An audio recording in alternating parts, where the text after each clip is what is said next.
Hello, good afternoon, everyone. Welcome to the Thought Tree. We are going to start with 20th January's The Hindu Analysis. Our first news is this report, World Employment and Social Outlook Report 2022. World Employment and Social Outlook Report 2022. It has been released recently, so it becomes very important. The organization which releases it is ILO, International Labour Organization. International Labour Organization. ILO क्या है? ILO is an agency of United Nations. ILO is a very important agency of United Nations. ये report क्या करती है, किस चीज को assess करती है? This report basically examines impact of कोविड-19. अभी रिसेंटली जो रिपोर्ट आई है 2022 वाली, इन्होंने कोविड-19 का क्या इम्पैक्ट रहा है अलग अलग इंडिकेटर्स पे, सोशल इंडिकेटर्स पे, उनको एग्जामिन करती है. For example in employment, unemployment, labour force participation as well as job equality, informal employment, working poverty. ये कुछ इंडिकेटर्स हैं जिन पे इस रिपोर्ट ने क्या एसेस किया है कि कोविड-19 के टाइम पे जो लॉकडाउन वगैरह लगा उससे इन सेक्टर्स पे क्या इम्पैक्ट पड़ा है. इसकी फाइंडिंग्स देखते हैं. उससे पहले what is working poverty?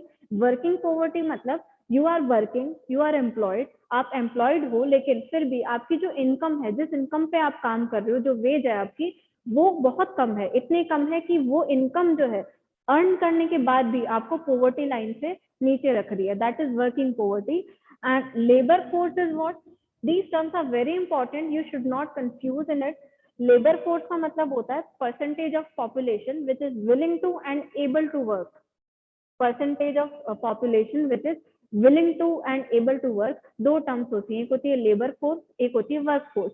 Labour force क्या होती है? पॉपुलेशन का वो परसेंटेज जो काम कर सकता है, यानी 15 से 59 वाली कैटेगरी में है, which is working age population of India, और काम करना चाहता है, उसको हम लेबर फोर्स बोलते हैं. उस प्रपोर्शन में से then comes working group, working force. Work force क्या होती है? लेबर फोर्स का वो percentage which is employed. Percentage of labour force which is employed is work force. तो दोनों में डिफरेंस होता है. ये क्या असेस कर रही है कि लेबर फोर्स पार्टिसिपेशन पे कितना इसका इम्पैक्ट पड़ा है. इसकी कुछ फाइंडिंग्स हैं 2022 रिपोर्ट की. जो फाइंडिंग्स हैं, the first finding is that unemployment has increase globally compare to 2019-20. Unemployment बढ़ा है. अनएम्प्लॉयमेंट क्या है? Unemployment is that situation in which those persons who are able to and willing to work but they are not getting work, they are not getting job. Unemployment में भी अलग अलग categories होती है. यहाँ पे आपको वॉलंटरी अनएम्प्लॉयमेंट नहीं कंसिडर करना है. अनएम्प्लॉयमेंट या बेरोजगार हम किस सिचुएशन को कहते हैं? जब आप काम करना चाह रहे हो लेकिन आपको काम नहीं मिल रहा. उस सिचुएशन को नहीं कहते जब आप काम करना ही नहीं चाह रहे इसलिए आप अनएम्प्लॉयड हो सकता है आप कुछ पढ़ाई कर रहे हो या कुछ और काम कर रहे हो, उस वजह से अभी आप काम नहीं करना चाह रहे, that's why you are unemployed. तो वो वॉलंटरी अनएम्प्लॉयमेंट होता है. That is not included in this kind of unemployment. This is open unemployment और इनवॉलंटरी अनएम्प्लॉयमेंट. तो अनएम्प्लॉयमेंट हैज इंक्रीज क्योंकि बहुत सारी फैक्ट्रीज, इंडस्ट्रीज शट हो गई थी, वर्क फ्रॉम होम हो रहा था, तो प्रोफेशनल्स जो थे, जो एम्प्लॉयज थे, उनको फायर आउट भी किया गया. Unemployment has increase during corona pandemic. अब इस रिपोर्ट की जो फाइंडिंग्स हैं, it is very important for you, क्योंकि अब जो भी मेंस के एग्जाम्स होंगे 2-3 साल तक, उनमें you can expect a question. Corona pandemic का जो इम्पैक्ट है वो लॉन्ग लास्टिंग है, तो हमेशा किसी ना किसी सेक्टर पे उसका क्या इम्पैक्ट रहा है ये पूछा जा सकता है. तो आप अपने आंसर्स में इस रिपोर्ट की फाइंडिंग्स के डेटा को लिख सकते हो, उससे अपने आंसर्स को सब्सटैंशिएट कर सकते हो. The first finding is unemployment has increased. Definitely it has increased. Another finding is working hours. जो working hours है ना, वो क्या हुए हैं?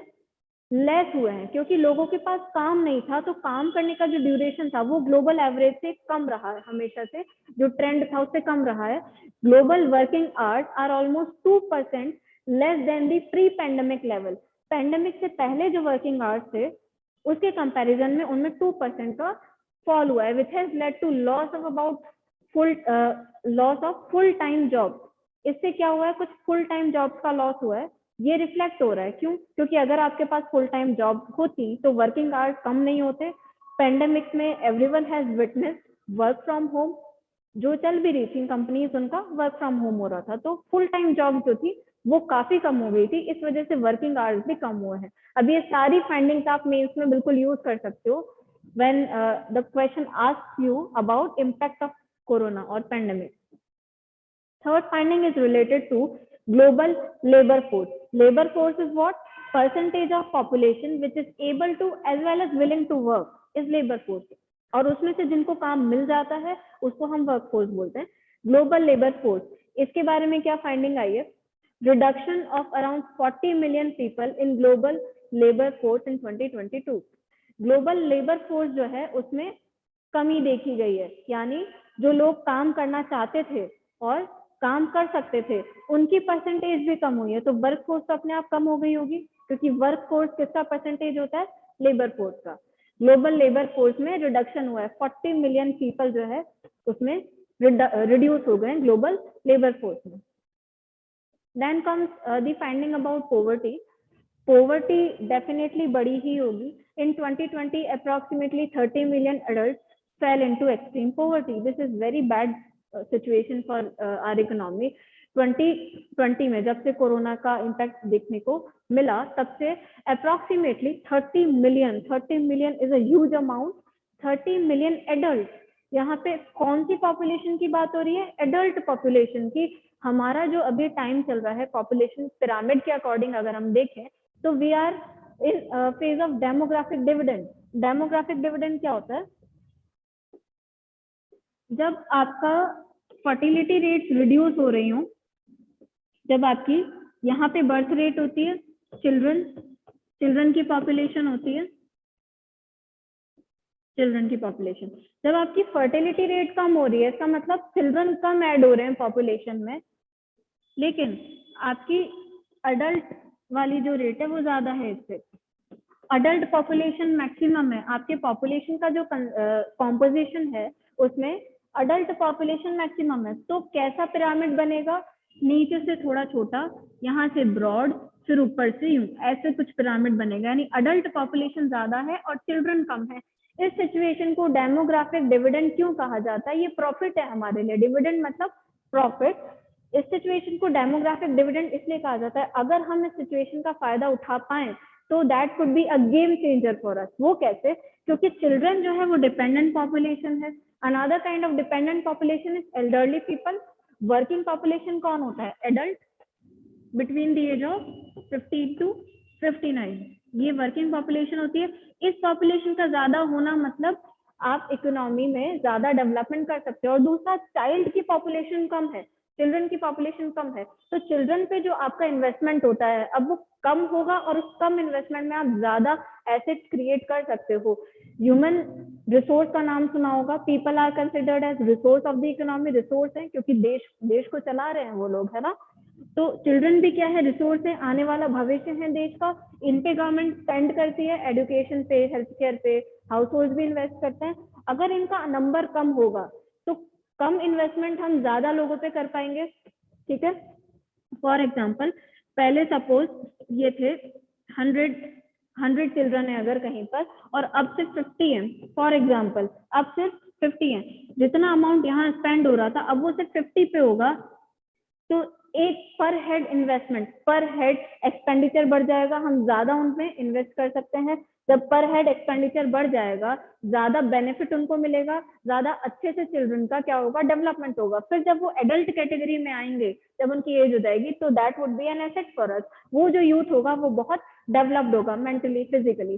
That is what is called as demographic dividend. दोनों सिचुएशन में अभी हमको फायदा है, लेकिन इसका एडवांटेज हम कैसे उठाते हैं उस पर डिपेंड करता है, whether we are able to reap the benefits of demographic dividend और नॉट।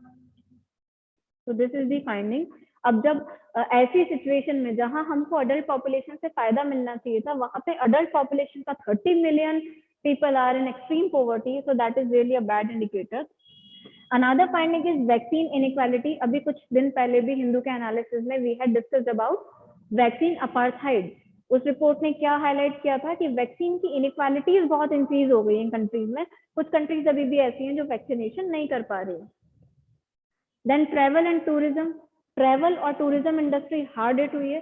ट्रैवल एंड टूरिज्म को हर गवर्नमेंट प्रमोट करती है क्योंकि इससे हमको रेवेन्यू मिलता है, सॉफ्ट पावर इंक्रीज होती है दो कंट्रीज के बीच में। सॉफ्ट पावर मतलब नॉन कोऑर्सिव मेजर्स से जब हम अपने डिप्लोमेसी स्ट्रेंथन करते हैं, तो जब किसी और कंट्री के टूरिस्ट हमारे पास आएंगे, अच्छा उनको यहाँ पर सब कुछ मिलेगा, तो हमारी अच्छी इमेज लेकर वहां जाएंगे ना, तो सॉफ्ट डिप्लोमेसी हमारी इंक्रीज होगी, soft power diplomacy.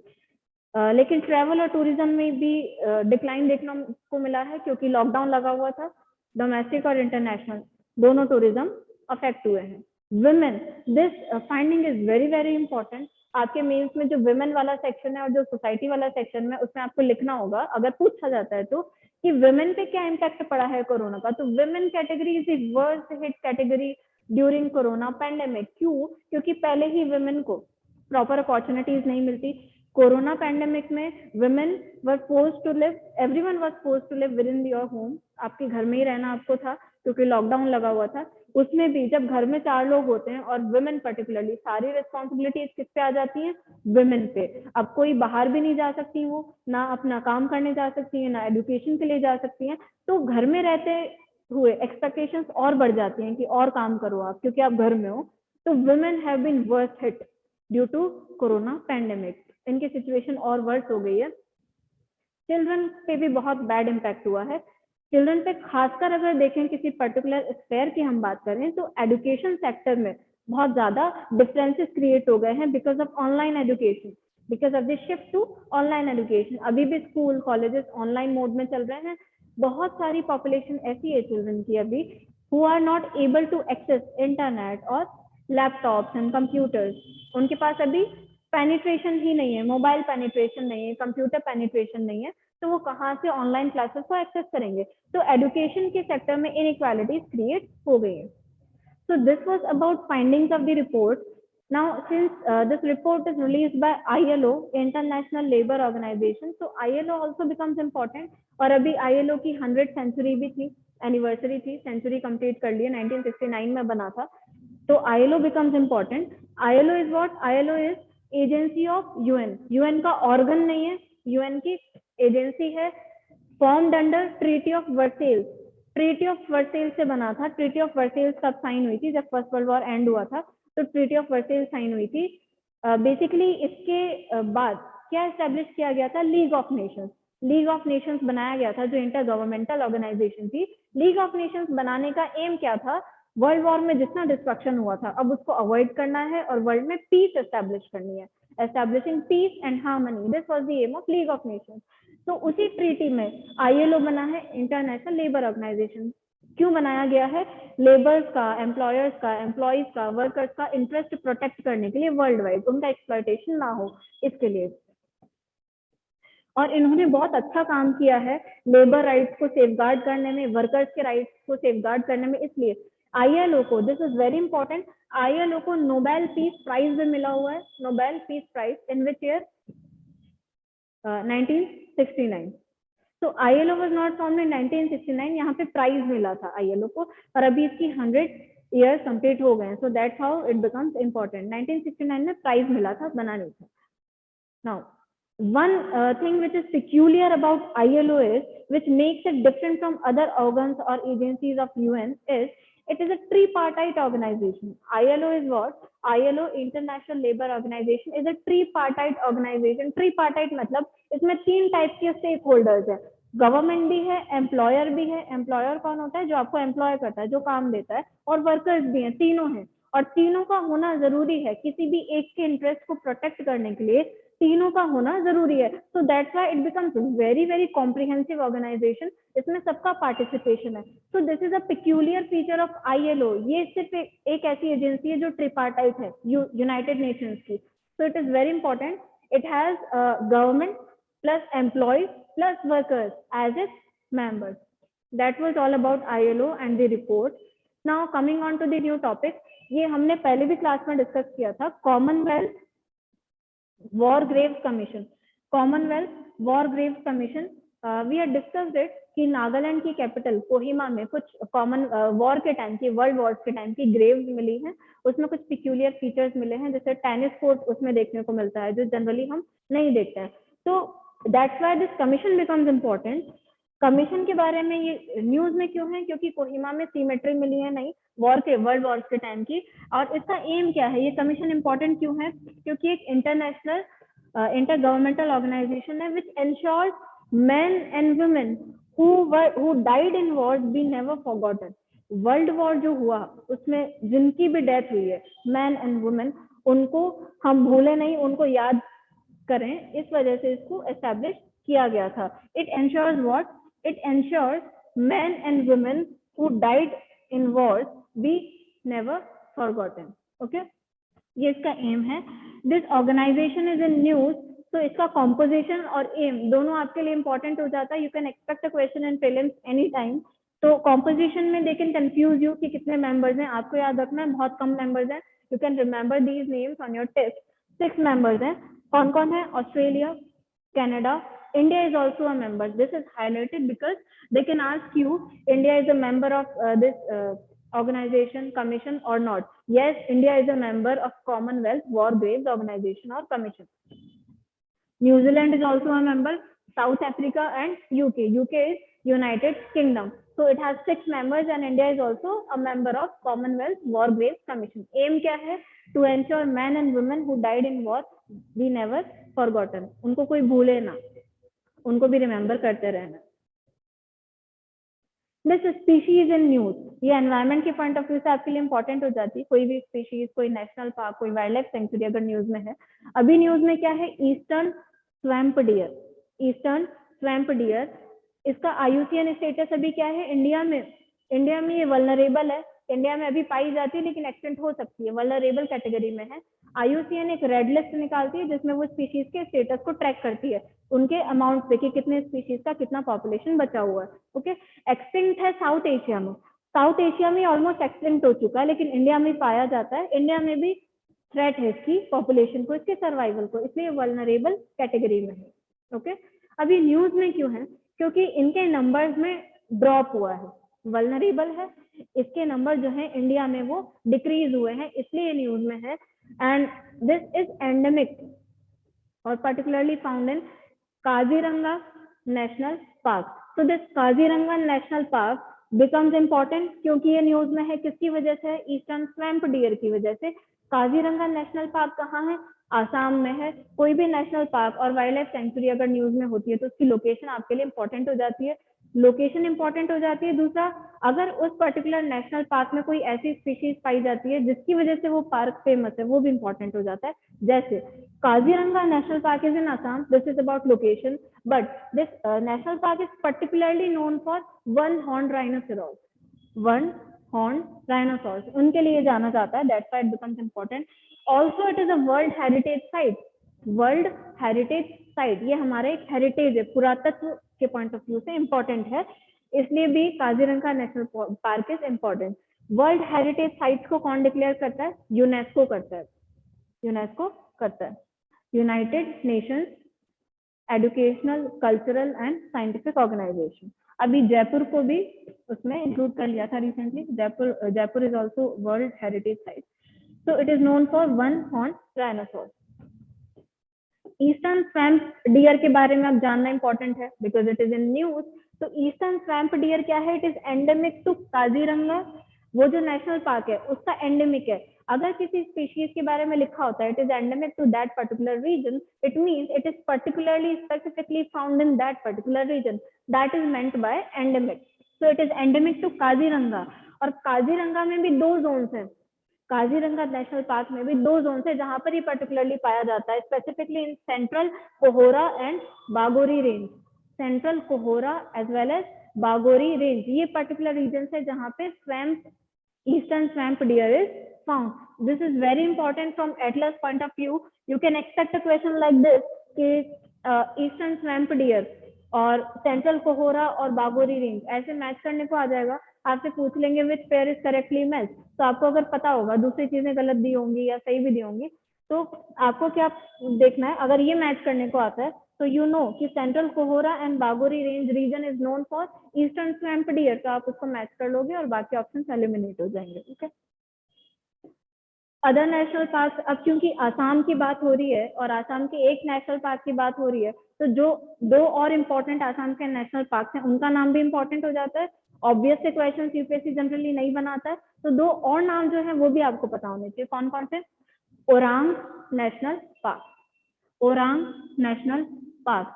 Another one is Laokhowa Burachapori national wildlife sanctuary, Laokhowa Burachapori wildlife sanctuary. This is Assamese name, इसे थोड़ा सा फनी साउंड कर रहा है, Laokhowa Burachapori wildlife sanctuary. तो ये दोनों जो है नेशनल पार्क और वाइल्ड लाइफ सेंचुरी, ये आसाम में आता है। Then comes miss Kerala. Miss Kerala जो है ये मिस यूनिवर्स या मिस वर्ल्ड की तरह कोई फीमेल नहीं है। मिस केरला बेसिकली एक फिश स्पीशीज है। अब ये देखो, मिस केरला के नाम से जानी जाती है क्योंकि केरला क्वीन कहा जाता है इस स्पीशीज को। ऐसे टर्म्स यूपीएससी के फेवरेट होते हैं, फैंसी टर्म है, आप अंदाजा नहीं लगा सकते। अगर आपको नहीं पता कि मिस केरला कौन है तो दे कैन कंफ्यूज यू कि कोई फीमेल है जिन्होंने अभी अभी मिस केरला का अवार्ड जीता है, लेकिन ऐसा नहीं है। ये एक फिश की स्पीशीज है केरला की, मिस केरला। इसका जो दूसरा नाम है ये Denison barb, Denison barb. Okay, it is a native fresh water fish species. ये सॉल्ट वाटर स्पीशीज नहीं है, फ्रेश वाटर स्पीशीज है। इसके बारे में क्वेश्चन देखने को मिल सकता है, इसलिए आपको ध्यान रखना है। फ्रेश वाटर में पाई जाती है केरला में, वहाँ की नेटिव स्पीशीज है, फ्रेश वाटर में पाई जाती है और commonly found in which parts of Karnataka and Kerala, mainly Kerala but in some parts of Karnataka as well. अब ये न्यूज में क्यों है? क्योंकि इसको वाइल्ड लाइफ प्रोटेक्शन एक्ट के शेड्यूल 1 में इंक्लूड कर लिया गया है। वाइल्ड लाइफ प्रोटेक्शन एक्ट किस लिए बनाया गया है? वाइल्ड लाइफ के प्रोटेक्शन के लिए। उसमें कुछ अलग अलग शेड्यूल्स होते हैं जिनमें स्पीशीज की कैटेगरीज को इंक्लूड किया जाता है। Now what is important is कि अगर wild life sanctuary protection, wild life protection act के फर्स्ट शेड्यूल में किसी स्पीशीज को इंक्लूड किया जाता है तो उसका इम्प्लीकेशन क्या हो रहा है? अब यहाँ पर प्रोटेस्ट हो रहा है कि आपने इसको क्यों इंक्लूड किया इसमें। जो पीपल हैं दे आर प्रोटेस्टिंग बिकॉज इसकी जो पॉपुलेशन है वो अभी वल्नरेबल नहीं है, अबंडेंटली पाई जाती, फिर भी आपने क्यों किया इसको इंक्लूड? ये डिबेट चल रही है, so that's why it becomes important. और इसमें आने का मतलब क्या है? Wild life protection act schedule 1 में इंक्लूड होने का मतलब क्या है? उस पर जो प्रोटेक्शन है, जो लिमिटेशन है, वो और बढ़ जाती है। It implies rigorous protection granted to species from poaching, killing, trading, etc. आप पोचिंग नहीं कर सकते, इसकी किलिंग नहीं कर सकते, है ना, ट्रेडिंग नहीं कर सकते, उस पर और रिगरस प्रोटेक्शन हो जाता है अगर उस स्पीशीज को शेड्यूल 1 में इंक्लूड कर दिया जाता है वाइल्ड लाइफ प्रोटेक्शन एक्ट की। ये इस टाइप के क्वेश्चन भी बहुत इंपॉर्टेंट है। क्या सो 2021 के प्रीलिम्स के पेपर में देयर वाज अ क्वेश्चन कि आई थिंक शेड्यूल 4 या 2 पूछा था, उसमें पूछा था कि अगर किसी स्पीशीज को उस शेड्यूल में इंक्लूड किया जाता है तो उसका इम्प्लीकेशन क्या होता है उस स्पीशीज पे, ठीक है। तो these kind of questions also become important.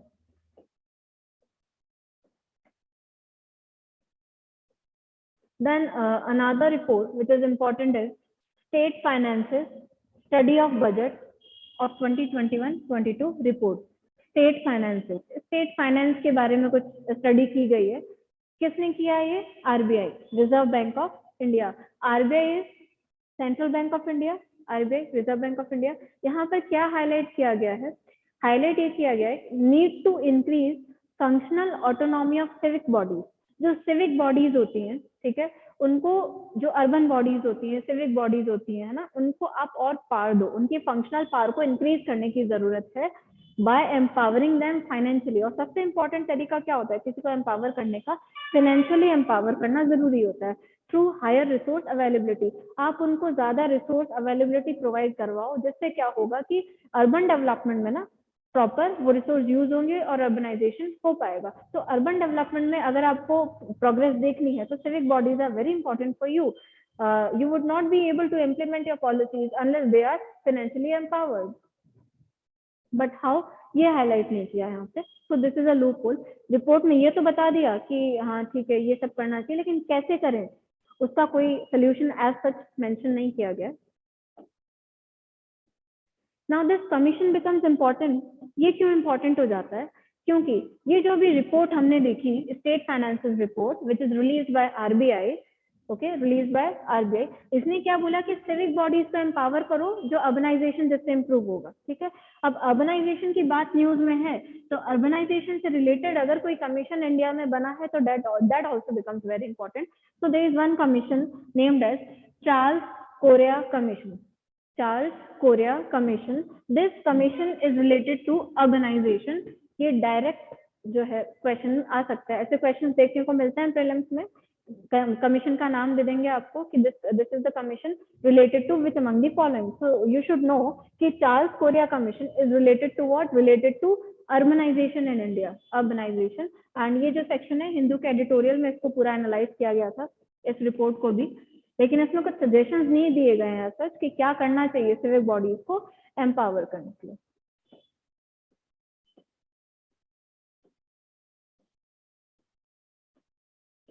All right.